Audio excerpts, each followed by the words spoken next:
Olá, pessoal! Sejam todos muito bem-vindos a mais um podcast filosófico, atividade promovida pela Organização Internacional Nova Acrópole do Brasil. E para nossa conversa de hoje, recebemos o professor voluntário da Nova Acrópole de São Caetano do Sul, em São Paulo, José Roberto. Seja muito bem-vindo.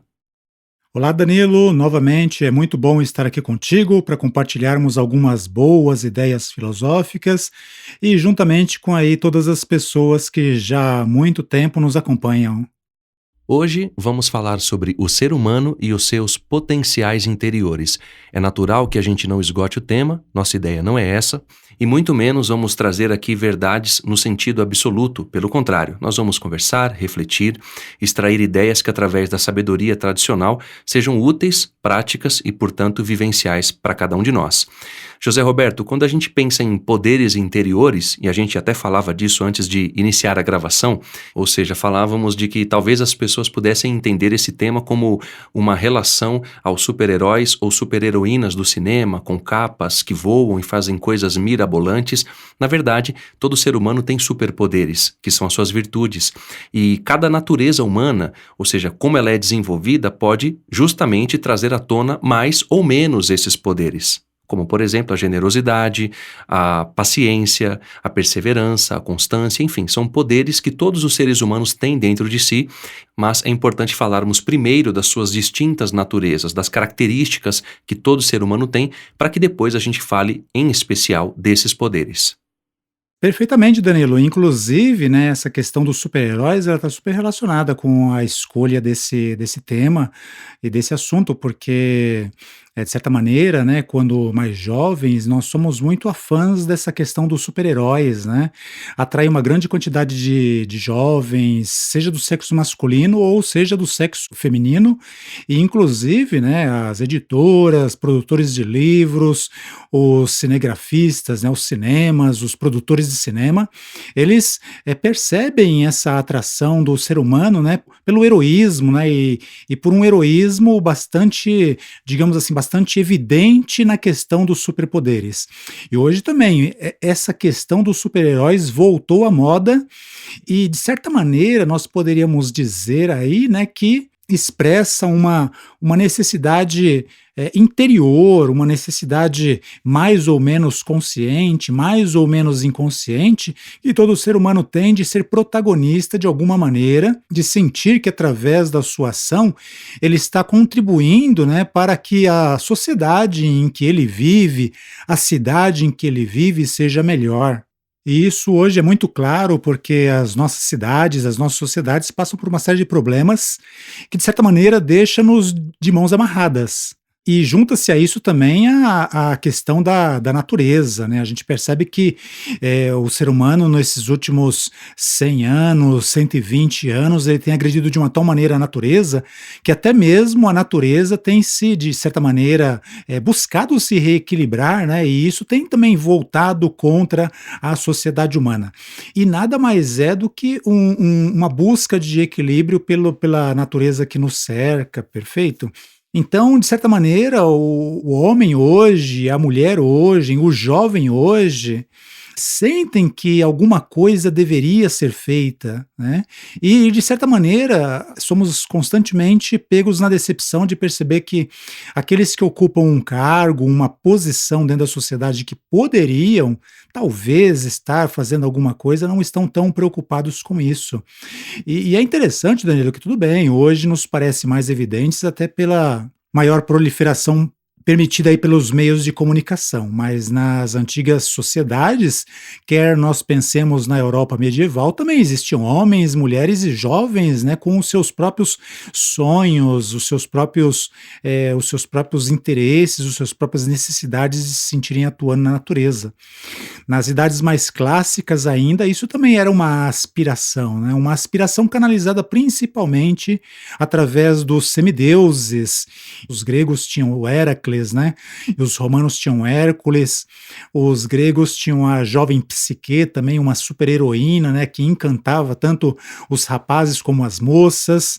E os romanos também tinham a sua cota de semideuses ou de heróis nacionais, né? Que eram cultivados constantemente, né? Lembrados pelos poetas, pelos escritores, pelos filósofos, pelos literatos, como uma espécie de inspiração para que o ser humano sentisse que, diante das agruras da vida, né, diante das intempéries da natureza, ou diante dos descasos dos seus governantes e legisladores, cada um tinha o seu próprio poder de sentir que poderia perfeitamente ir conduzindo a sua vida, o seu modo de viver, e ainda assim atuando dentro da sociedade, atuando dentro da cidade, atuando dentro do mundo público em que todos eles compartilhavam.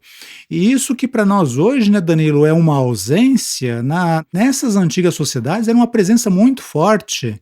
E tem que ser assim, né? Porque esses povos nos deixaram alguns legados que até hoje nós estamos, digamos assim, usufruindo em termos de conceitos, né? Conceitos jurídicos, conceitos científicos, conceitos sociológicos.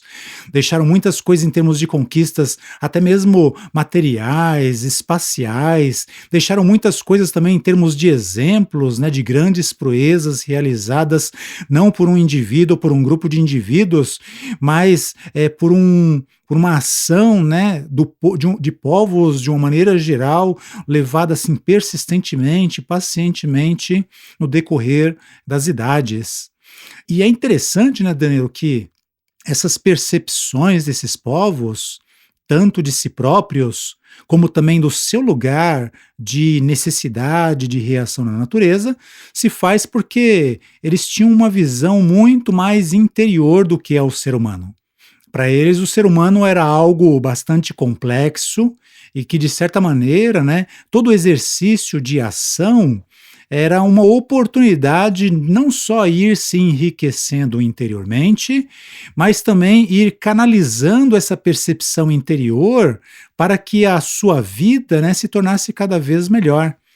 Então, por exemplo, né, nós poderíamos utilizar muitas das imagens que até mesmo os alquimistas medievais utilizavam, né? Para eles, o ser humano tinha uma parte que era feita de barro, que é justamente essa parte mais visível e a menos nobre da nossa natureza, se bem que hoje é que nós mais valorizamos, né? Mas para eles não, para eles era simplesmente um elemento que nós temos em comum com a parte mineral do planeta Terra. Bom, na visão deles, né, nós tínhamos um segundo conjunto de elementos que esse era mais interior, que era o elemento água e o elemento ar. Né, que a gente não deve confundir com a água que bebemos e com o ar que respiramos.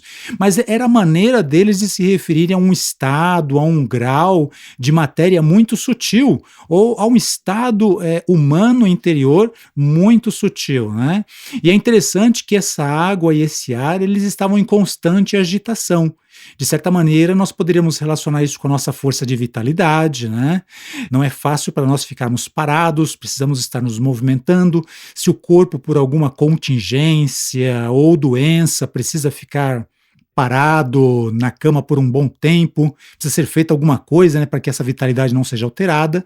Da mesma maneira, o ar, né, a gente poderia perfeitamente identificar isso com os nossos elementos emocionais, que também o ar é bem assim, né, o ar é bem agitado, difícil reter o vento, difícil reter o ar, e as nossas emoções são muito assim, né, as nossas capacidades de nos emocionarmos, a nossa capacidade de nos irritarmos, a nossa capacidade de nos apaixonarmos. Ora gostamos disso, ora daquilo, hoje eu gosto disso, amanhã não gosto mais. E a gente percebe que essa variedade, essa variabilidade, ela nos acompanha durante toda a vida.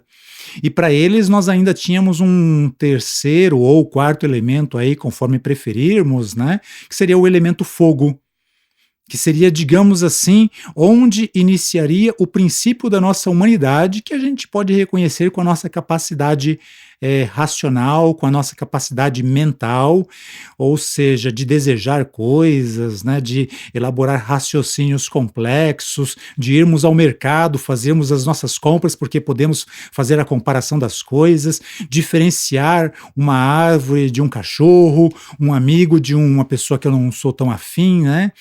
Enfim, eles percebiam esses movimentos dentro deles também, né? Fazia parte da pedagogia e da educação. E que, de certa maneira, né, Danilo, tem a ver justamente com essa questão de despertar os nossos interiores superpoderes, né? Você falou muito bem aí dessa questão dos super-heróis. Hoje, por exemplo, e quando éramos mais jovens, né, gostávamos muito dos super-heróis, até hoje nos atraem muito, porque percebiam eles, né, de uma maneira um pouquinho mais realista e pragmática, que esse super-heroísmo ele precisa ser desperto através do lidar corretamente com esses 4 elementos dentro de nós. Para eles era uma questão de ter que aprender a lidar com o elemento mineral, né, o nosso barro, o barro da nossa constituição, com o elemento vital, também com o elemento aéreo e também com o elemento fogo. Então eles relacionavam muito isso com relação ao que nós poderíamos chamar hoje de superpoderes, né? Não era uma questão de ostentar poderes exteriores, mas principalmente despertar poderes, superpoderes interiores que todos nós como seres humanos temos. E tanto é fato isso que você mencionou, José Roberto, porque quando a gente desenvolve os nossos valores, a gente começa a perceber na nossa conduta, na nossa ação, o quanto isso nos faz bem enquanto seres humanos. Você citou as tradições antigas, elas nos ensinavam também que o ser humano que se transforma de barro em ouro, ou seja, segundo os alquimistas, a transformação profunda do ser humano e verdadeira e portanto relevante na sua condição, é se transformar em um ser humano de barro em um ser humano de ouro. Nós vamos ter a mesma analogia ou a mesma reflexão através do mito platônico dos metais, onde ele relata na República que o ser humano é constituído por alguns metais, inclusive o ouro. Ou seja, não está falando do ouro do ponto de vista comercial, financeiro, mas do ouro interior, que são as virtudes e valores bem desenvolvidas, bem canalizadas e bem aplicadas de maneira prática na sua vida como um todo. E isso é tão importante, é tão forte na sociedade que até tornou-se um ditado popular. Eu lembro quando eu era criança, ou quando eu via alguma criança, primo ou prima, amigos ou amigas, quando fazíamos algo de bom, de valoroso, as nossas mães, seja a minha ou a dessas pessoas que eu mencionei, sempre costumavam dizer que tínhamos um coração de ouro, ou seja, toda ação valorosa ela implica em um ouro enquanto virtude, enquanto valor moral. Agora, quando a gente não desenvolve essas propriedades humanas, esses valores humanos, nós teremos problemas. Se eu estou em um dia emocionalmente abalado por uma prova qualquer que a vida me apresente, eu posso ofender as pessoas que estão comigo em um momento de desequilíbrio emocional ou aéreo, como você bem relacionou com o elemento emocional, a questão do elemento ar. Portanto, eu gostaria que você falasse dessas questões que acontecem, desses problemas e desses desafios que acontecem em função do nosso não desenvolvimento dessas potências, dessas virtudes. Isso mesmo, Danilo. Você aí citou a questão dos minerais, né, dos diferentes tipos de seres humanos, que Platão relacionava com os diferentes tipos dos seres humanos, né, ou diferentes elementos dentro de nós. Todas as culturas antigas tinham, através dos seus educadores, dos seus pedagogos, das pessoas mais esclarecidas dentro da sociedade, essa concepção que em algum momento, né, através de uma atividade generosa de pedagogia, buscavam também compartilhar com outras pessoas, né, para que todos tivessem uma visão bem realista de quem somos nós. E é isso mesmo, esse é o nosso drama, né? O elemento ar dentro de nós é um elemento instável realmente como o vento. A gente vê hoje aí na televisão, em países como os Estados Unidos principalmente, né? O vento descontrolado, o que é que ele pode fazer? E é muito interessante, né, essas relações, porque esses antigos povos eles tinham uma conexão muito mais orgânica com a natureza. Para eles, né, por exemplo, filosofia e ecologia não estavam muito longe uma da outra. Pelo contrário, né, observando a natureza, típico de um pensamento ecológico, eles tinham essa capacidade de relacionar com a sua própria vida, com a sua própria existência, se conhecendo do ponto de vista filosófico, né, quem sou eu, o que eu estou fazendo aqui, qual o sentido da minha vida, o que devo dentro de mim conhecer para ter cada vez mais governo, cada vez mais domínio, cada vez mais direção sobre isso, também ia aproximando o ser humano de uma compreensão da natureza, né? Seja da natureza expressa em outro ser humano, ou seja da natureza, a natureza mesmo, né? O lance hoje é que nós temos tanto acesso a isso, né, Danilo, através de tantos meios, que nós podemos dizer assim, você, por exemplo, aí, esse seu teórico e hipotético ataque de raiva, a gente poderia dizer assim, mas isso não acontece comigo. Acontece com outra pessoa, comigo não, eu tenho isso sob controle, né? O lance, né, Danilo, é que é isso mesmo, enquanto as situações estão sob o nosso controle, parece que esse mundo de ventos emocionais dentro de nós não existem. Quando muitas vezes as circunstâncias externas, as convivências, né, com as pessoas que nos cercam vão se tornando um pouco mais difíceis, aí sim, muitas vezes, sem muitas vezes saber de onde, né, esses elementos eles vêm à tona de uma maneira muito violenta. E violenta por quê? Né? Porque é da natureza deles a violência. E, de certa maneira, né, faltou um pouco a nossa cultura como um todo, né, Danilo, as nossas sociedades hoje, a nossa educação hoje, ela não trabalha sobre esses elementos mais sutis, né, o elemento água, o elemento ar e o elemento fogo dentro dos indivíduos. Então, em situações como essa, né, por falta de uma correta formação, de uma correta autopercepção e, consequentemente, uma direção correta sobre as nossas próprias emoções, essas coisas vêm à tona de uma maneira bastante destrutiva. Aí a gente sabe quais são as consequências, né? Destruímos relacionamentos, complicamos a nossa vida financeira, complicamos a nossa vida emocional, complicamos a nossa vida nos nossos ambientes de trabalho. Muitas vezes, né, quando o indivíduo tem um pouco mais de sensibilidade, um pouco mais de autoconsciência, né, complicamos a nossa vida até conosco mesmo, porque não nos acreditamos muitas vezes capazes de tanta torpeza, né?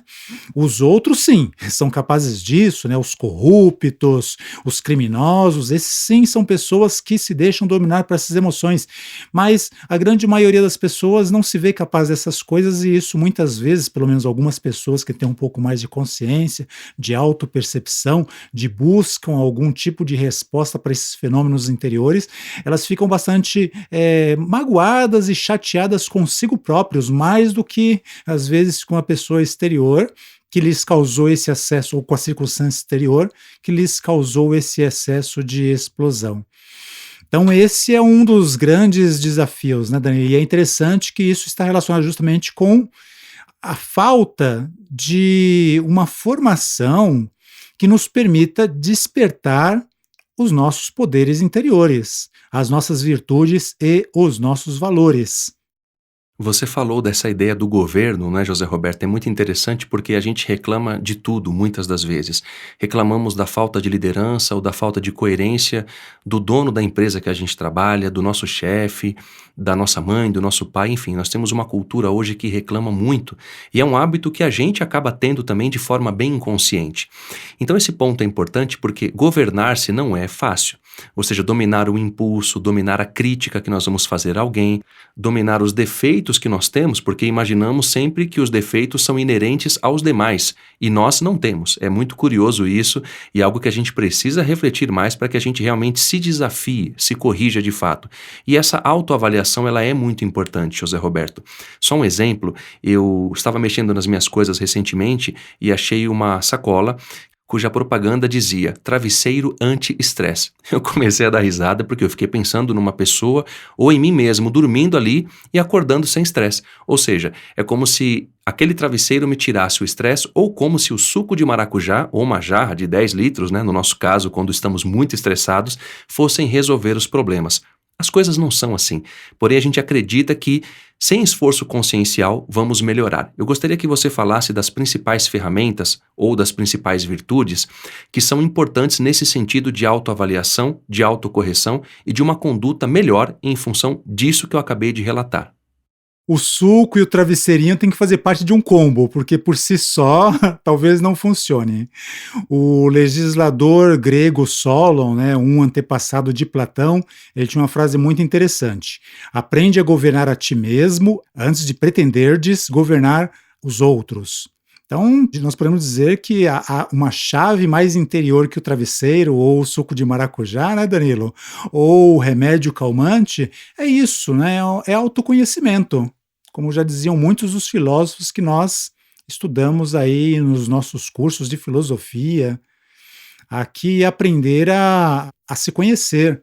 E é interessante que desses 4 elementos que nos compõem, né, o elemento mineral, o barro, o ar, a água e o fogo, até diz aquele mito grego, né, o mito que fala de Prometeu, ele foi dado aos seres humanos justamente para que os seres humanos pudessem, como fogo, né, assumir uma posição cada vez mais vertical, cada vez mais trabalhar o desenvolvimento dos seus valores interiores, ter cada vez mais consciência de quem se é. E é claro, né, Danilo, que isso não se faz sozinho.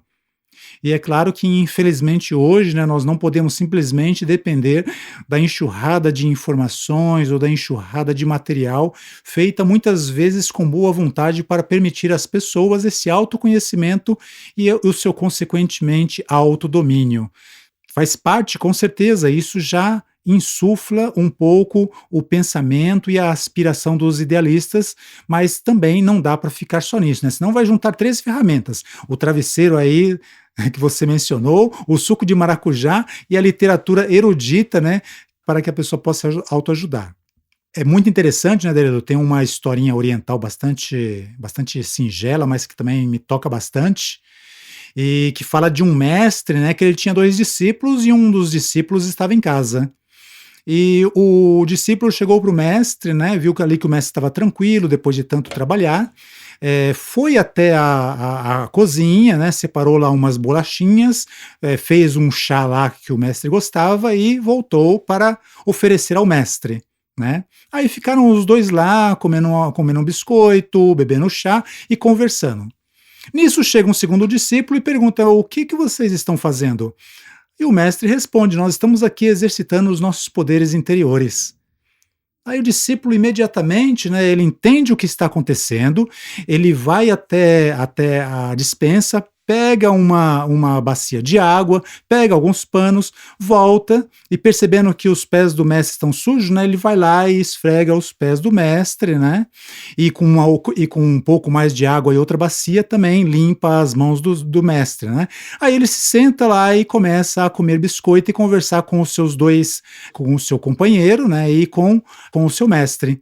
E o mestre, num determinado momento, né, depois de conversarem, rirem, colocarem os trabalhos em dia, fazendo os planejamentos necessários, né, o mestre chega e diz o seguinte: olha, nós nada mais estamos fazendo do que exercitar os melhores poderes que todo ser humano pode desenvolver, que é essa arte de servir e conversar.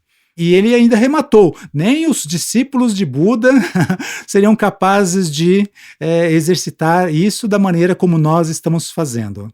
Claro, exagero do mestre, lógico, mas a ideia é mais ou menos essa, né, Danilo? Se de certa maneira, né, toda a literatura que nos motiva, inspira, incentiva a irmos ter um correto controle da nossa mente, um correto governo das nossas emoções, do nosso corpo, das nossas ações, sem um exercício disso na forma da prática generosa em benefício de outros seres humanos, é como a gente está brincando aqui, né? Nem o travesseiro, nem o suquinho de maracujá, nem o calmante e nem a literatura vai ser suficiente. Então esses são os poderes relacionados ao desenvolvimento interior do ser humano, né? Poder sentir que em algum momento está servindo ao outro, servindo à humanidade, servindo à natureza e servindo à história e ao destino. Agora, essa questão que você mencionou, José Roberto, de muitos conhecimentos e de informações diversas, é muito curioso refletir sobre isso. Nós temos hoje uma profusão de informações que são disseminadas a todos os momentos. E a gente fica perdido, né? Como se fôssemos cegos em tiroteio. E é curioso porque se eu vou estudar violão, só como uma breve analogia, e eu vou na internet, eu vou encontrar muitos vídeos. E ali eu vou ter uma informação importante aqui, outra colar, mas sem uma direção, sem uma orientação, eu vou ficar perdido no mar de informações, porque é natural que alguma dúvida fique para trás, porque eu não tenho alguém ali de fato para me orientar, como no caso de um professor ou de um mestre.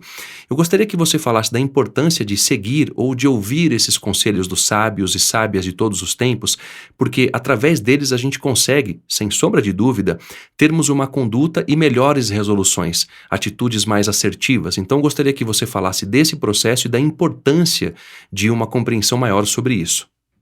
Exatamente. O próprio Pitágoras, né, ele tinha uma frase que chegou até os nossos dias que dizia o seguinte: entrai na casa do sábio, esteja ou não esteja o sábio nessa casa, sempre saireis melhorados. E é justamente isso, né, Danilo? Sozinho é muito complicado, e uma experiência que nós desenvolvemos em Nova Acrópole como escola de filosofia é buscar essas referências e essas inspirações. E é super interessante, né, Danilo, que a pessoa consciente, ela quer aprender a tocar violão, ela vai usar esses vídeos, né, como uma inspiração. Em algum momento ela vai perceber que é o seguinte, ela consegue ir de 1 até 3, né? Mas se o sonho dela é ir mais além, é se tornar um bom, é se tornar um excelente, né, naquilo que ela faz, porque de certa maneira, ao se aprimorar numa arte como essa, ela vai se aprimorando a si mesmo, vai descobrindo prazeres, né, que antes não faziam parte da sua vida, vai começando a entrar, né, nas próprias questões, né, que a arte da música ela nos levanta a respeito de nós mesmos, né, a respeito da própria natureza da música, o que é muito intrigante. Em algum momento, talvez ela precise procurar alguém que seja um músico de verdade. Né, porque não dá para conversar com um vídeo na internet. Né? E muitas vezes, né, eu percebo pelas perguntas que as pessoas fazem ali, fica uma resposta, são perguntas que ficam sem respostas. Tenho tido uma experiência com uns amigos que também gostam muito de computador, né? E eles também entram na internet, buscam referências de bons vídeos, bons instrutores, e eles mesmos sentem isso. Não, chega um momento em que você precisa fazer o curso que o cara, ou outros, ou outra necessidade, porque você só fica vendo a coisa muito, muito picadinha, né? E é isso, né, Danilo? Filosofia é um pouco isso. Filosofia é buscar inspiração nas grandes tradições da humanidade, nos grandes filósofos como Pitágoras, Solon, Sócrates, nas tradições orientais como a filosofia tibetana, o Zen budismo, o modo de vida dos antigos celtas. Por quê, né, Danilo? Porque esses povos, eles tinham um modo de vida no meio de toda a correria da vida deles, né? Claro, uma correria diferente da nossa, que lhes permitia lidar com uma autossuficiência perante essas situações. Né? Mais do que conhecimento, nós queremos autoconhecimento, e mais do que poder responder a nossa ou a outras curiosidades, nós queremos um grau de sabedoria. Claro, não vamos dominar toda a sabedoria, mas é para isso que existe, por exemplo, Nova Acrópole, né? Quando nós percebemos que há um certo grau de conhecimento que me escapa, a filosofia está aí através de um método de estudo, um método de trabalho, através do desenvolvimento da filosofia da cultura e do voluntariado, para talvez oferecer algumas sugestões de elementos que nós possamos ainda incrementar a nossa própria experiência, a nossa própria busca, para que cada vez nós saiamos mais enriquecidos disso.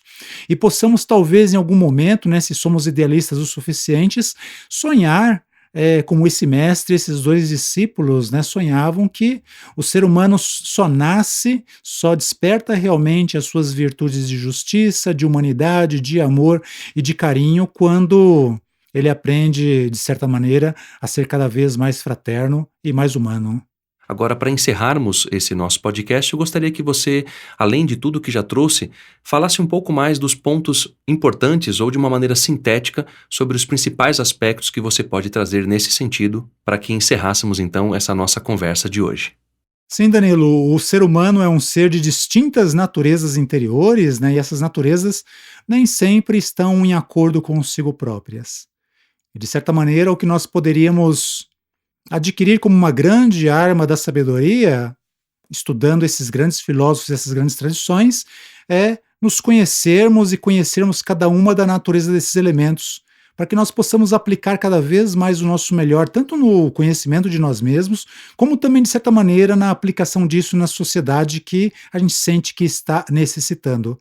Assim, né, nós podemos trilhar um caminho em que nos permita cada vez mais sentir que nos aproximamos de nós mesmos, da nossa real identidade, despertando os nossos grandes poderes interiores, né, os nossos verdadeiros superpoderes, e também, de certa maneira, darmos a nossa contribuição para que outras pessoas também o façam. Colaboramos assim com a sociedade em que vivemos e também colaboramos com a natureza, com o universo e com o cosmos. A nossa ação, né, pelo menos é o que nos ensinam todos os grandes filósofos, a nossa ação, quando consciente, feita com boa vontade, feita com carinho, ela nunca é pequena demais. A natureza agradece. E nós também agradecemos. José Roberto, dessa maneira encerramos então o nosso podcast. Lhe agradeço a presença e, claro, desejo que seja sempre muito bem-vindo. Obrigado, Danilo. É muito prazeroso, né, compartilharmos algumas singelas reflexões filosóficas, tanto contigo como também com as pessoas que nos acompanham. Para aqueles que queiram nos contatar, podem fazê-lo através do nosso site nova-acropole.org.br/podcast. E para quem quiser saber mais sobre o nosso curso de Filosofia para Viver, basta também acessar o nosso site nova-acropole.org.br. Até a próxima!